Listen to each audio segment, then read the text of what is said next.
বাংলাদেশ ও চীনের মধ্যে অর্থনৈতিক ও প্রযুক্তিগত সহযোগিতার বিষয়ে একটি চুক্তি এবং 8টি সমঝোতা স্মারক সই হয়েছে।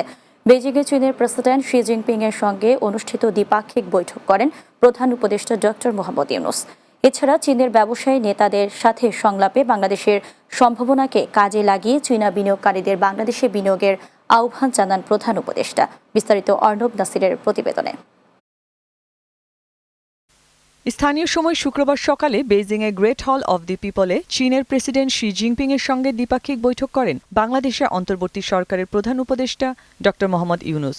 এ সময় উভয় নেতা দুই দেশের দ্বিপাক্ষিক স্বার্থ সংশ্লিষ্ট বিভিন্ন বিষয় নিয়ে আলোচনা করেন। প্রধান উপদেষ্টা বলেন, জুলাইয়ের গণ অভ্যুত্থানের মাধ্যমে নতুন বাংলাদেশ গঠনের পথ সুগম হয়েছে।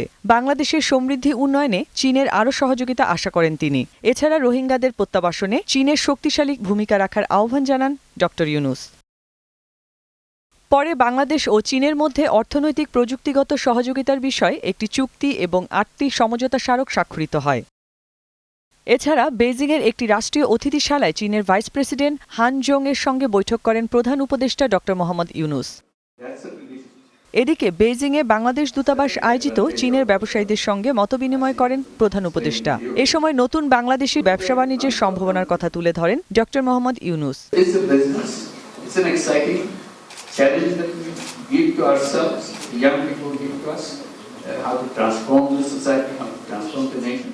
It's a business with a mission. That this is not only do business, also we change of circumstances in the whole region that give a new shape to the whole region. So that's a challenge for us. এদিকে চীনের প্রেসিডেন্টের সঙ্গে প্রধান উপদেষ্টা দ্বিপক্ষীয় বৈঠক ফলপ্রসূ হয়েছে জানিয়ে বিস্তারিত তুলে ধরেন প্রেস সচিব শফিকুল আলম।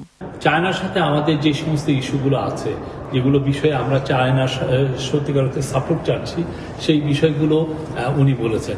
এবং সবচেয়ে ইম্পর্টেন্ট যে জিনিস, যে প্রত্যেকটা বিষয়েই চাইনিজ প্রেসিডেন্ট পজিটিভ কনসিডারেশনের কথা বলেছেন।